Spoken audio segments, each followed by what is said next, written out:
है। हमारी उपस्थिति अभी पटना उच्च न्यायालय में है। हमारे साथ दो व्यक्ति बैठे हुए आपको नज़र आ रहे होंगे। एक फ्रेम में अगर आप देखेंगे तो नियोजित शिक्षक स्नातक ग्रेड के अध्यक्ष पिंटू जी मौजूद है।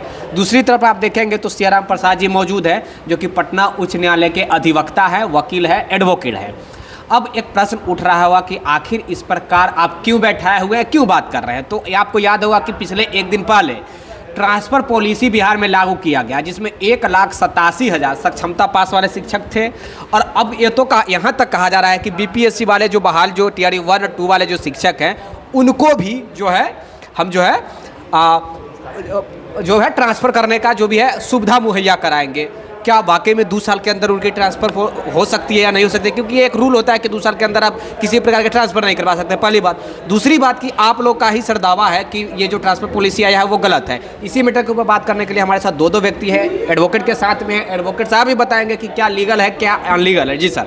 और इधर नेताजी है। सबसे पहले तो आप दोनों का बहुत बहुत वेलकम है सर। चलिए, आपके चैनल के माध्यम से पूरे बिहार के शिक्षकों को भी मेरा नमस्कार जी।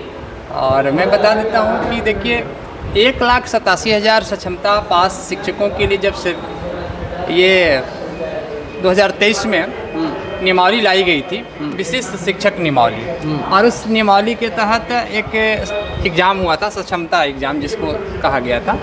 और उसमें जो शिक्षक पास किए और उन सभी लोगों को अपना एक जिला अलॉट किया गया, उसका एक सर्टिफिकेट भी मिल चुका है। वकील साहब आप भी ध्यान से सुनिएगा सर। काउंसलिंग भी सारे लोगों का हो चुका है, मात्र 36-37 हज़ार डाउट वाले हैं, उनका भी कब सरकार कराती है देखना है। तो कहने का मतलब है कि सर्टिफिकेट भी मिल चुका है ना, काउंसलिंग भी आप करा लिए, सब कुछ हो चुका। अब उसके बाद बीच में आप नीतियों में परिवर्तन कर रहे हैं, जबकि माननीय सुप्रीम कोर्ट का भी, हाई कोर्ट, दोनों जगह का ये आदेश है पहले से भी, कोई भी नीति निर्धारित की जाती है पूर्व में, तो बीच में उसमें परिवर्तन आप नहीं कर सकते। आधी प्रक्रिया, आधा का आप तो पदस्थापन करने की बात थी, अब उसमें आप नियमावली या परिवर्तन किस आधार पर, कौन सा लॉ पढ़ के आप लाए हैं? सर, ये क्या वाकई में इलीगल है या लीगल है सर जो गवर्नमेंट ने? ये तो टोटली इलीगल है जी, क्योंकि आप मेंटली प्रिपेयर्ड किन्हीं को भी कर रहे हैं जी, जिस नियमावली से कर रहे हैं तो उसी के तहत आपको चलना है। ये तो बिल्कुल गलत है जी। ये इवन हम ही नहीं कह रहे हैं गलत है, माननीय सर्वोच्च न्यायालय ने भी कहा है, और अपने उच्च न्यायालय ने भी बोला है बहुत सारे केस में कि ये टोटली जो है इलीगल है जी। आगे क्या करना है सर आप लोग? देखिए, पहले मैं बता देता हूँ कि सरकार को स्पष्ट रूप से ये 6 पेज की नियमावली, इसके लिए इन्होंने 4 सदस्यीय कमेटी बनाई थी बिहार से। पिछले 2, 3, 4, 5, 6 महीने 2 जुलाई को कमेटी का गठन किया गया था। उसमें स्पष्ट कहा गया था कि 15 दिन में यह कमेटी हमारी रिपोर्ट दे देगी।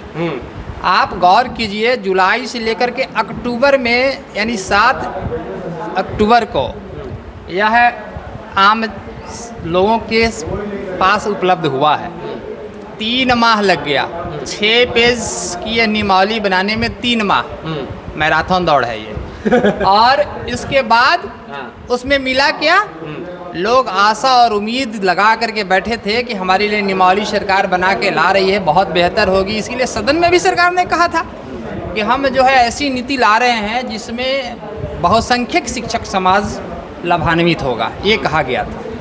हम लोग भी बेहद खुश थे कि भाई बहुसंख्यक समाज, कोई भी नीति बनाई जाती है, माननीय मंत्री जी का भी एक बयान था कि कोई भी नीति हम निर्धारित करते हैं तो उसमें कोशिश हम करते हैं कि 80-90% लोगों को लाभ मिले, 5-10% लोगों को खुश नहीं किया जा सकता। माननीय मंत्री जी का, ये शिक्षा मंत्री जी का ये मंतव्य सदन में दिया गया, मैं नहीं बोल रहा हूँ। अब यह जब नीति लाई गई, अब आप इसमें देखेंगे तो उसमें जो दिया गया है क ख ग कंडिका 1 2 3, इसमें पहला दिव्यांग, असाध्य रोग से पीड़ित, ये लोग जो चर्चा की गई, ऐसे लोगों की संख्या बिहार में कितनी है? दिव्यांग, बीमारी वाले या फिर महिला को, ऐसे लोगों की संख्या कितनी है? बहुत कम है ना। तो उनको भी आप सेम विद्यालय में तो नहीं छोड़ रहे हैं, उनको भी आप पदस्थापित कर रहे हैं। अरे भाई, जो दिव्यांग है, बीमारी से ग्रसित है, तो उसको भी आप हटाने का क्या जरूरत था? उसको तो वहीं छोड़ देना चाहिए था आपको, उस पर तो कुछ करना ही चाहिए। जिसका लिवर चेंज है, किडनी डायलिसिस पर चल रहा है, उसका विद्यालय चेंज करने का, पंचायत चेंज करने का कोई तुक है क्या?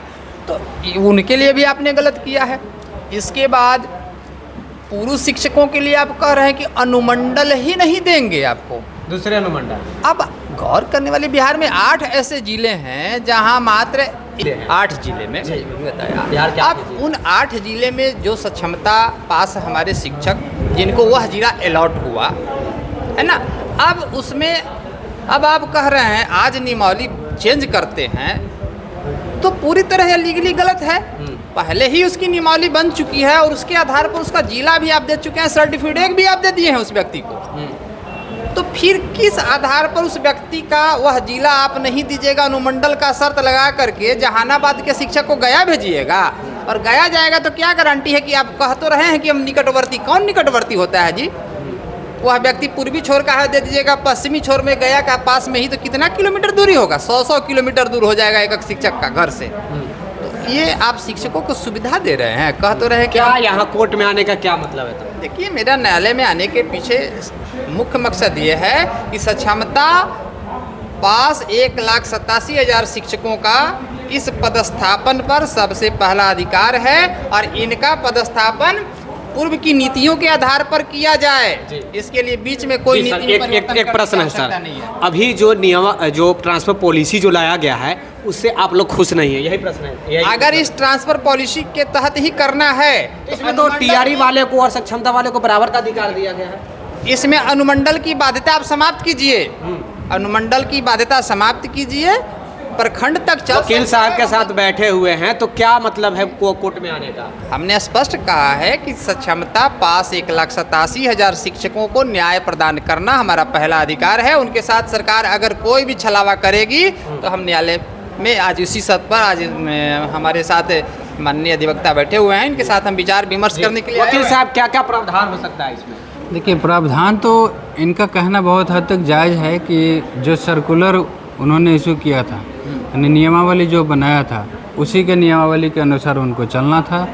और जो दिव्यांग लोग हैं, जो असमर्थ लोग हैं, बहुत लोग, देखिए आप ये बहुत हाई लेवल की ये नौकरी नहीं दे रहे, ठीक है, जो बोनाफाइड इनकी सैलरी है, बहुत सारे अलाउंसेज है, ठीक है, आप विधायक को फ्लैट बना करके दे रहे हैं, जिनको आने की कैपेसिटी है, जाने की कैपेसिटी है, जो नॉमिनेशन देते हैं उसमें वो अरबों रुपए दिखाते हैं अपना, तो उसको तो आप सुविधा दे रहे हैं। और एक गुरुजी को जिनको आप मिनिमम सैलरी देते हैं, जीविकोपार्जन करने लायक देते हैं, उनको इतना दूर आप ट्रांसफ़र कीजिएगा, पोस्टिंग कीजिएगा, तो ये हद तक जायज़ नहीं है। अगर करते हैं तो उस तरीके का, उस लेवल का आपको सुविधा भी देना पड़ेगा।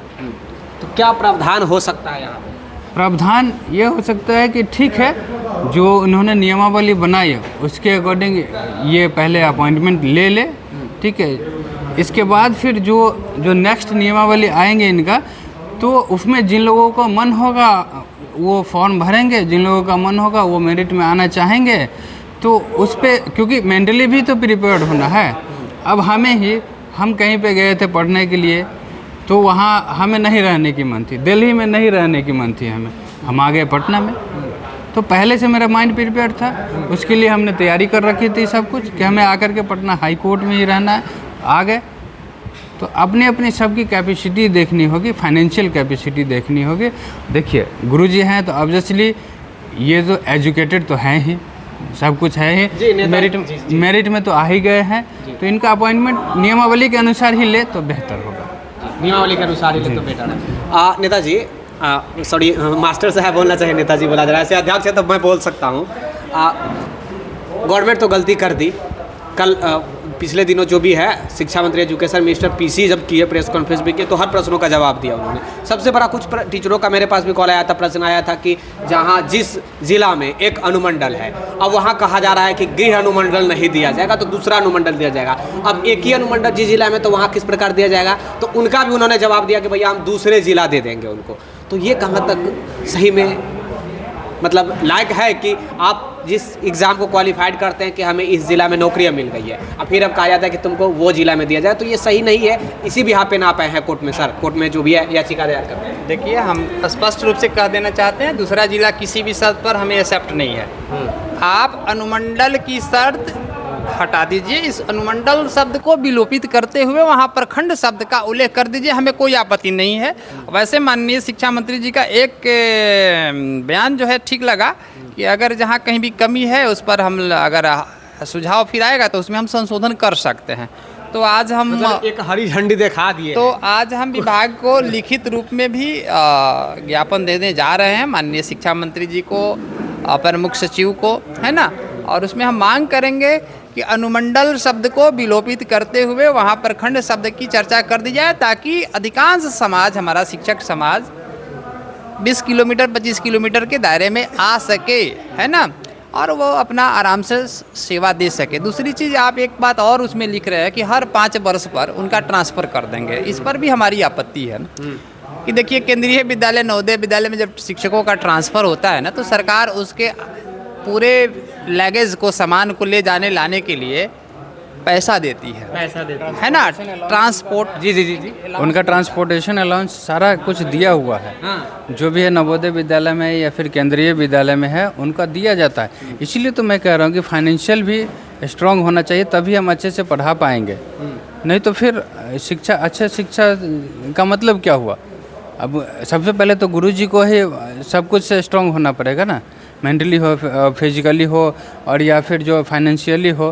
तो वो सब तो देख करके हम तो अपना एप्लीकेशन फॉर्म भर दिए, हम नियमावली के अनुसार कर दिए, लेकिन फिर बीच में ये चेंज लाना ये ठीक नहीं। तो अध्यक्ष जी के साथ आपके बातों से थोड़ा सा महिला खपा हो सकती है। नहीं, महिलाओं को भी देखिए उसमें क्या कह दिया है, महिला को मैं बता रहा हूँ। नहीं, उनको भी दिक्कत है ना। अब जो पति पत्नी दोनों सेवा में हैं, उसमें कह रहा है कि पति के आधार पर महिला का वहाँ ट्रांसफ़र होगा। तो पति का तो अनुमंडल चेंज हो गया, तो पति का जब अनुमंडल बदल गया तो उसके साथ साथ महिला भी अनुमंडल से बाहर। अब पति पत्नी दोनों अनुमंडल से बाहर चले गए। अब उनके घर में अब उस महिला के सास ससुर बुजुर्ग हैं, ठीक, उनको कौन देखेगा? इसमें देखिए, नियमावली में बता रहा, बच्चों की विकलांगता की चर्चा की गई है, ठीक, कि बच्चों की विकलांगता के आधार पर पदस्थापन में विशेष प्रावधान किया गया महिलाओं को, ठीक, लेकिन उसमें बुजुर्ग माता पिता की चर्चा नहीं किया गया। जो ये क्या सामाजिक न्याय यही है हमारी सरकार का? इस पर जो है, जो हमारी संविधान है वो फ्लेक्सिबल है। फ्लेक्सिबल का मतलब ये होता है कि आप सब कुछ को देख के फ्लेक्सिबिलिटी के अनुसार चलिए। ये कड़ा रुख अपनाने से काम नहीं चलेगी। ये जो है, हमारे भी अपने भी घर के बात देखने हैं, दूसरे के भी घर के बात देखने हैं, फाइनेंशियल स्टेप भी देखने हैं, जो बड़े बुजुर्ग हैं घर के उनका भी सेवा करना है। तो सब यही सब आता है फ्लेक्सिबिलिटी में। जो कॉन्स्टिट्यूशन का स्पिरिट जो है वो यही कहता है, और यही आप बदल दे रहे हैं। तो ये तर्क संगत नहीं है। हम इसीलिए अध्यक्ष जी के साथ बैठे हुए हैं कि अगर ज़रूरत पड़ी तो जो ये नियमावली में बदलाव किए हैं उनका अगर चैलेंज करने की ज़रूरत पड़ेगी तो माननीय न्यायालय में चैलेंज भी होगी। ये फिर इस पर विचार किया जाएगा। जी सर, अभी नियमावली में कई बिंदुओं पर स्पष्टता का अभाव है, वेट एंड वॉच में है। उम्मीद है एक सप्ताह में क्लियर हो जाएगा। अभी तो दुर्गा पूजा की छुट्टी हो गई आज से, है ना, तो उसमें हम लोग वेट एंड वॉच देख रहे हैं, और उम्मीद है 20 तक मतलब आवेदन लेने से पूर्व अगर इसमें संशोधन नहीं हुआ तो इस नियमावली पर हम लोग चैलेंज करेंगे, ताकि समाज के अधिकांश लोगों को न्याय प्रदान हो सके, प्राप्त हो सके। ये हमारा, इसीलिए आज हम न्यायालय में आए हुए हैं। इसके बाद हम विभाग में भी आज ज्ञापन देंगे। इसीलिए कोर्ट का रुख किया गया क्या सर? इसीलिए कोर्ट का रुख किया गया। बिल्कुल। जी, बहुत बहुत धन्यवाद सर बात करने के लिए हमारे साथ वकील साहब पटना उच्च न्यायालय के मौजूद हैं। मैं फिर से बताना चाहूँगा, और उसके बाद नियोजित शिक्षक स्नातक ग्रेड के अध्यक्ष जी मौजूद हैं। और तमाम ये ट्रांसफ़र पॉलिसी को लेकर खासे नाराज़गी है तमाम शिक्षक यूनिटी में, क्योंकि ये सही नहीं है। ये मेरे हिसाब से भी सही नहीं है। आप लोग क्या सोचते हैं, अपना प्रतिक्रिया ज़रूर दीजिएगा। और वकील साहब भी बता ही दिए हैं कि क्या या कहाँ पे लीगल है, कहाँ पे अनलीगल का काम किया गया है। नेताजी भी बता दिए हैं कि कहाँ पे शिक्षकों को धोखा देने का काम किया गया है, शिक्षकों को हित में काम ना करके उनके खिलाफ काम किया गया। लेकिन फिर भी कहा जा रहा है गवर्नमेंट की तरफ से कि हम हित में काम किए हैं। क्या सर? तो बहुत बहुत धन्यवाद आप लोग का जुड़ने के लिए द टाइम्स ऑफ भारत के साथ। अवश्य फिर से जुड़े हुए रहिएगा विशेष जानकारी के लिए। तब तक के लिए जय हिंद, जय भारत, थैंक यू।